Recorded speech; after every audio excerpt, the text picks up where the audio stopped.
Tekislardim dazmolda. Undan keyin ploykada jingalak qilardim. Chunki sochimni yaxshi ko'rmasdim. Ko'pchilik Pushkinkali deyishgan. Oyimga aytardim, nimaga meni bunaqa tuqqansiz deb. Aynan shu yo'nalish bo'yicha blog boshlashga qaror qilganman.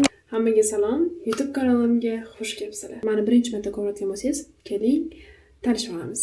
Ismim Malika.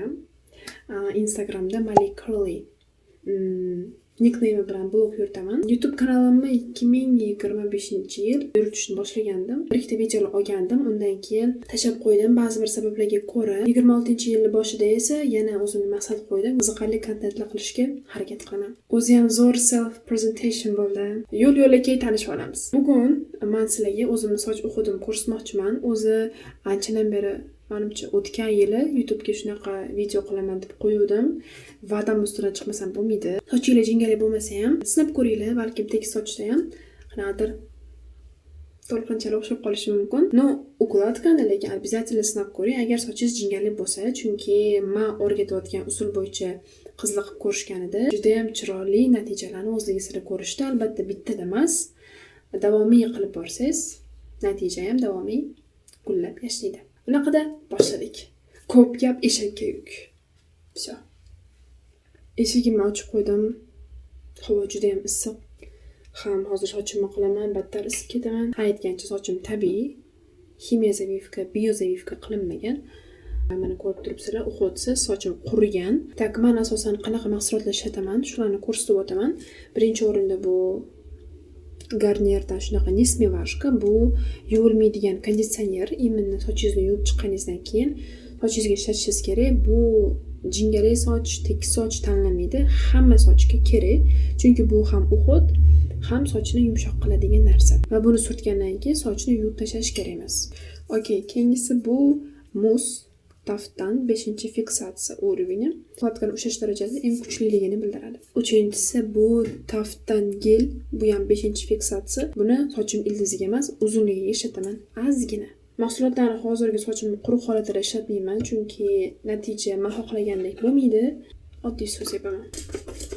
Aytgancha yaqinda yangi kamera oldim. Endi xudo xolisa YouTube videolar ko'p bo'ladi. Sochimni qo'llab bo'ldim. Endi ukladka qilish boshlaymiz. Birinchi bo'lib Nismivashka olaman. Bu ham ozgina qolgan. O'zimga rosa yoqadi mana shu Nismivashka. O'zi ham bir 2-3 yildan beri ishlatyapman. Oldim. Men oq narsani ko'ryapsizlarmi? Hayron qolmanglar, sizlar shkaf ichidasizlar. Bilasizlarmi, yozda menga eng yoqadigan narsa nima? Bu birinchisi mevalarni juda ham ko'p bo'lishi, ya'ni mevalarni g'arq pishgan payti imindi yoz. O'zbekistonda kunlar uzun bo'ladi, ko'p narsaga ulgura olasiz. Qishga o'xshab tez qorong'i bo'lib qolmaydi. Do'stlaringiz bilan ko'proq vaqt o'tkazishingiz mumkin. Lekin bitta minusi juda ham issiq bo'ladi O'zbekistonda, imindi yoz fasli. Menga o'xshab issiqni yoqtirmaydiganlar bormi, yo'qmi o'raylarda? Endi musni gali.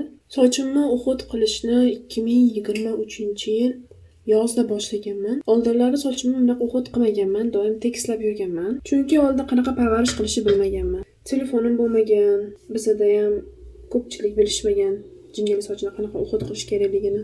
Kimdirlar jingalak soch moda bo'lgani uchun sochini qabul qilishyapti deb o'ylayapti. Bilmadim, to'g'risi, lekin shaxsan o'zim modaligi uchun emas, balki sochimni tekislashdan charchaganim uchun uhud qilishni o'rganganman. Va qarabsizki, 3 yil ichida biron marta hali sochimni tekislamadim. Endi boshimni pastga egib mus surtishim kerak. Ya'ni bitta lifehack, boshni pastga egib ukladka qilinsa, soch объемliroq chiqadi. Tekis sochda ham, jingalak sochda ham. Tekislab yurgan paytlarim, ishoninglar, bir 1000 xil ukladka usullarini qilib ko'rganman. Ishoninglar, sochim shunaqangi shikarniy chiqardi. Prям ukladkasi. O'zim maza qo'rardim. To'g'risini aytsam, YouTube'ga qanaqa mavzuda rolik joylashni rosa o'yladim. Shunaqangi qarorga keldimki, video overchi dedim-da o'zimga. Hozir faqat o'ylayapman, hech boshlash yo'q, harakat qilish yo'q, lekin bunda o'zgarish bo'lmaydi. Qancha ko'p o'ylasam, shuncha ko'p vaqt o'tyapti. Shuning uchun lutshi boshli yo'l-yo'lakay o'rganaman. Birga o'rganamiz. Shunaqa ekan, men bilan qolinglar. Endi gel surtdim. Va ko'rsatdim, mana ozgina mosh bor, mosh formasi. Kichkinagina olasizlarda, bundoq qilib mana bundoq qilib chiqasizlar sochingizga.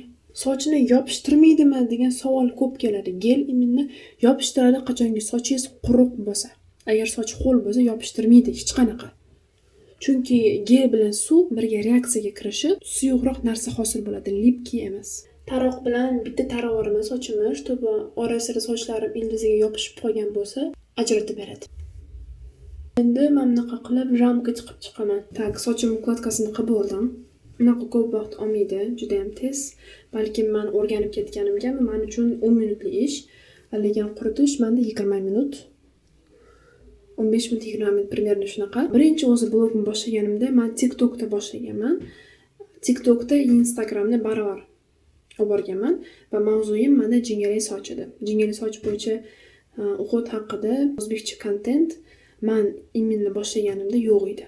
Bo'lgandim, bilmadim, lekin blogerlarni ko'rmaganman. Imminni jingalak soch yo'nalishi bo'yicha. Boshida TikTokda blogim zo'r ketgandi. 100 ta obunachi yig'ganimda ham TikTokda shunaqa xursand bo'ldim. Instagramda 10 mingta obunachi yig'ganimdagi xursandchiligim bilan TikTokda 100 ta obunachi yig'gan xursandchiligimni solishtirsak, eng ko'p xursand bo'lganim bu TikTokda 100 ta obunachi yig'ganimda bo'lgan. Mening tasavvurimda meni 100 ta odam kuzatadi degan narsa bo'lganda, tasavvur qiling, endi hayotda oldingizda 100 ta odam turibdi, sizlarga qarab turibdi. Qanaqa hayajon bo'ladi sizlarda?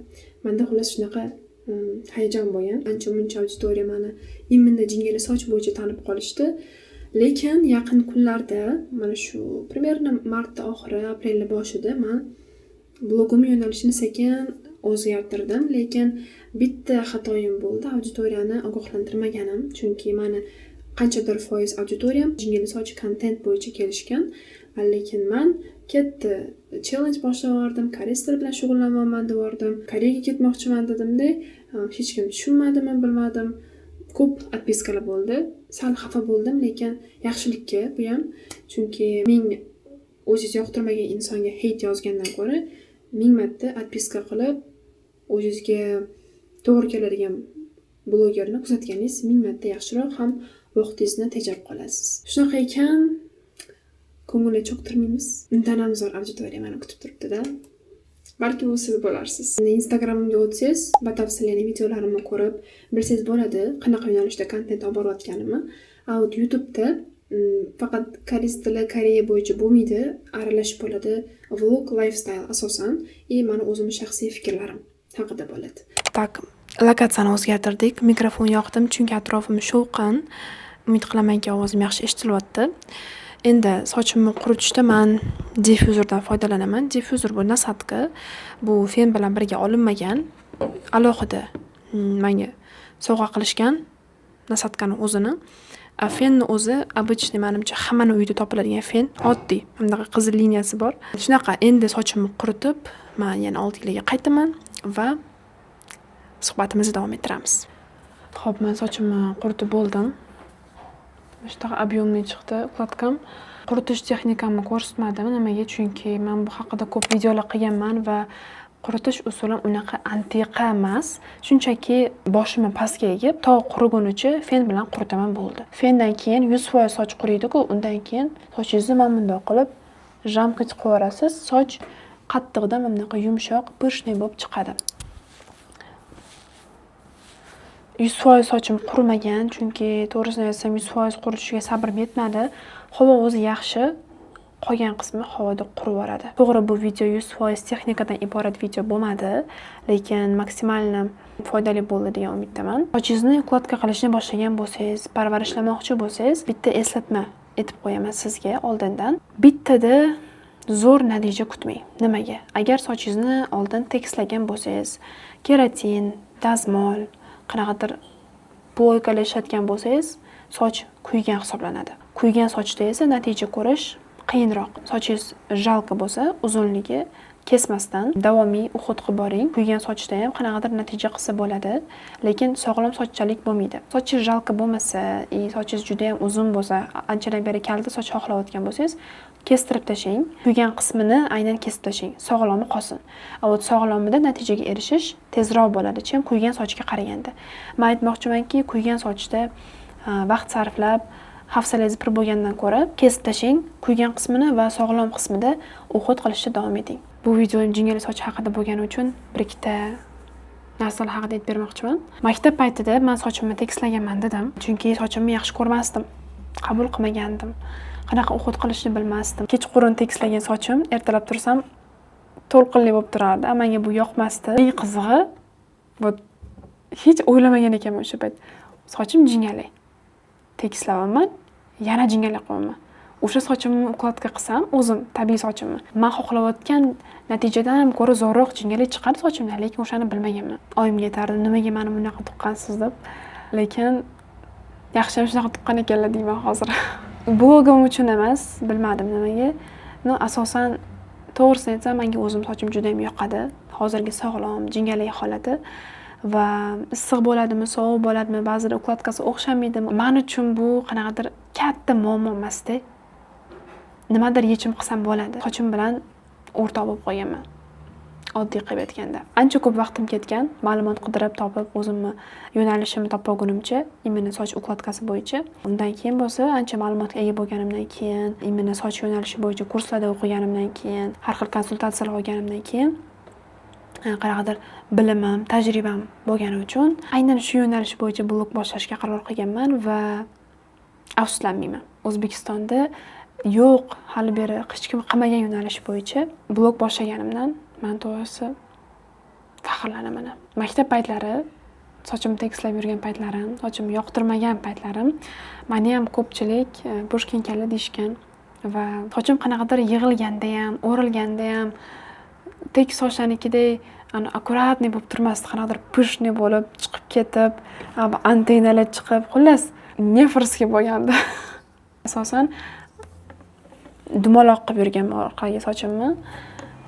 Yoshligimda juda ham ko'p qilganim uchun hozir uncha yoqtirmayman. Sochingizni ustidan kulishadimi yoki qanaqadir tana a'zoyingizni ustidan kulishadimi atrofdagilar yoki qanaqadir kompleksingizdan uyalasizmi? Bu gapimni esingizdan chiqazmang. Oxirgi gapim siz uchun bo'ladi va shu bilan videoni tugatamiz. Cholkam xalaqit qotdi. Seriozniy rolga kirishim uchun sochim xalaqit qilmasligi kerak. To'g'rimi? Bo'ldi. Smirna tur shunda. Atrofdagilar o'sha sizdagi bor narsani ustidan kulishayotgan bo'lsa, mayli boshqalar u yoqda tursin. Ular bugun bor, erta yo'q. Agar siz eng muhimi o'zingizni kamchiliklaringizdan, komplekslaringizdan xafa bo'layotgan bo'lsangiz, boshqalarni idealniy, menda faqat shunaqa komplekslar bor deb o'ylasangiz, xato qilasiz. Hammada u kompleks bor. Kimlardir uni qabul qilishgan, kimlardir esa yo'q. Va ularni qabul qilish oson ish emas va tez qabul qila olmaysiz. Qanaqadir vaqt kerak qabul qilishingiz uchun, tushunishingiz uchun, yaxshi ko'rishingiz uchun. Nima demoqchiman? Hammada kompleks bor, bittagina sizda emas. Odamlar ikki turga bo'linadi. Kompleksini qabul qilganlar va qabul qilmaganlar. Qabul qilganlar ular komplekslarini bor deb hisoblamaydi va siz ham ularning komplekslarini ko'rmaysiz, chunki ular o'zini komplekslaridan uyalmaydi va allaqachon qabul qilib olishgan. Endi uchinchisi, sizdagi har bir kompleks nimaki ko'rinishingizga taalluqli bo'lsa, hammasini Alloh yaratgan.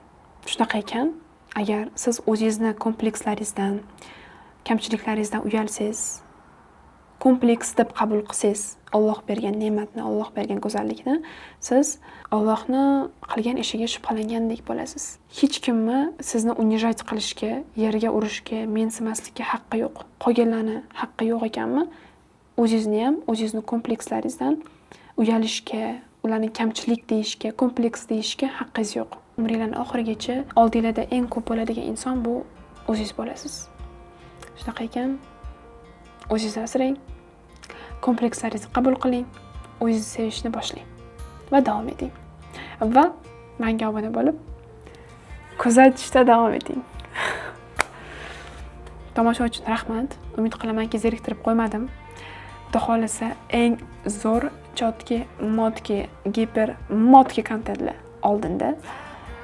Obuna bo'lib qo'ying. Bu meni ijtimoiy tarmoqlarim, ularga ham obuna bo'lib qo'ying. Tomosha uchun yana bir bor rahmat. Ko'rishguncha. Xayr.